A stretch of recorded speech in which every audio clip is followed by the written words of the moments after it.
তো hello everyone, welcome back to my channel. তোমরা প্রত্যেকে কেমন আছো? আশা করি প্রত্যেকে খুব ভালো আছো। আমিও তোমাদের ভালোবাসায় খুব ভালো আছি। তো দেখো, একটা সুন্দর মানে শীতের দুপুরে আমরা মা মেয়ে ছাদে চলে এসেছি। মেয়েকে রেডি করে দিয়েছি, দেখতেই পাচ্ছ সোনাইকে। সোনাই আজকে যাচ্ছে দুষ্টুর বার্থডেতে, তো সেই ব্লগটা আজকে আনতে চলেছি। তো আমরা যাচ্ছি বুড়োদার মেয়ের আজকে আজ হচ্ছে 1 জানুয়ারি। তো তোমাদের সবাইকে জানাই হ্যাপি নিউ ইয়ার।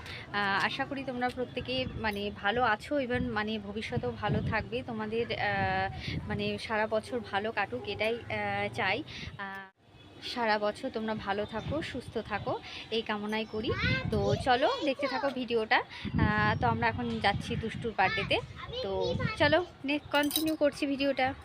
আমরা দুষ্টুর জন্মদিনে যাব বলে আসতে দেরি হতে পারে, ওর জন্য জামা কাপড়গুলো আমি সোনাইকে বলছি তুলে দিতে। সোনাই দেখো কি সুন্দর তুলে দিচ্ছে, এত ভালো মেয়ে আমার। বলে বলে মাত্র কেন, আমি কান্না করে দেবো এবার। তো আমরা দেখো এখানে রেডি হয়ে নিচে বসে আছি। সোনা একটু রাগ হয়েছে কারণ ওর পিসিরা আসতে দেরি করছিল। আসলে ওর পিসিরা গিয়েছিল 1 জানুয়ারি তো অন্য জায়গায় একটা পুজো দিতে। তো পুজো দিতে দেরি হচ্ছিল বলে ওর দুষ্টুর বার্থডে মানে কেক কাটা দেখতে পারবে না বলে রেগে গেছিলো। তো ফাইনালি দেখো বাজার বলতে ওর পিসেমশাই আর পিসির মানে গাড়িতে গেল, আর আমি আর ওর বাবা গেলাম আর একটা গাড়িতে, আর এইদিকে হচ্ছে পিসির 2 মেয়ে ওরা যাচ্ছিলো আর একটা গাড়িতে। তো এরকম হাসি ঠাট্টা মজা করতে করতে আমরা চলে গেলাম। কারণ ছোটোজনকে জিজ্ঞেস করলাম যে কোথায় আছিস, বলছে কি ঘুরতে যাচ্ছি। সেই কারণেই বললাম, হাসি ঠাট্টা করতে করতে আমরা দেখো ফাইনালি পৌঁছে গেলাম দুষ্টুদের বাড়িতে। ওখানে ঢুকতে না ঢুকতে দেখছি পিঙ্কিদি খাবার দিচ্ছে। পিঙ্কিদি বলছে ভালো করে আমাকে তোলো, যাতে আমাকে ক্যাটারিংয়ের লোকেরা মানে যোগাযোগ করে, আমি ওই কাজ করব। তো যাই হোক, খুব মজা হচ্ছিলো।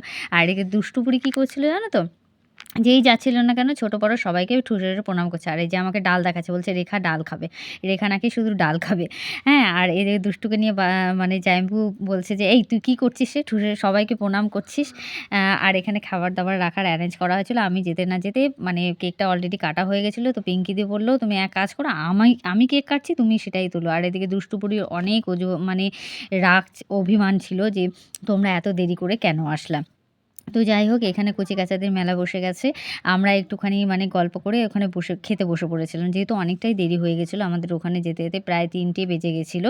তো যেই কারণে দুষ্টুর মারও একটু অভিমান হয়েছিল। তো যাই হোক, খাবার দাবার কিন্তু দারুণ ছিল।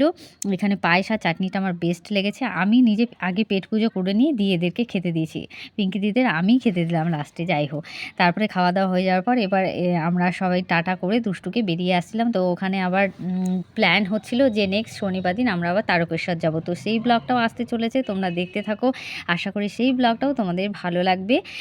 তো চলো দেখতে থাকো। সব এক এক করে গাড়ি নিয়ে এবার বেরিয়ে যাচ্ছিলাম আমরা। টাটা, আবার আজ শনিবার দিন। কৌশিকটা যদি এবার মিস করে, কৌশিকটাকে আবার দেখবো কি করি। টাটা। তো আমরা ফাইনালি ওখান থেকে সবাইকে মানে টাটা করে দিয়ে ওখান থেকে বেরিয়ে আসলাম আমরা দিদিরা। সোনাই মানে মাঝখানে বসেছিল, একটু রাগ হয়েছে কারণ ওকে নাকি চকলেট খেতে দেওয়া হয়নি, তাই মানে যখন তখন ওর চকলেট চিপস এগুলো লাগবেই। তো তোমরা তো ভিডিওতে অলমোস্ট দেখতেই পাবা ওর হাতে ওগুলো আছেই। তো চলো টাটা বাই। আজকে ব্লগটা যদি ভালো লেগে থাকে অবশ্যই লাইক কমেন্ট শেয়ার করে দিও। আর নতুন বছরের অনেক অনেক শুভকামনা রইল। তোমাদের নতুন বছরটা আনন্দে কাটুক, ভালো কাটুক, তোমরা সবাই সুস্থ থাকো।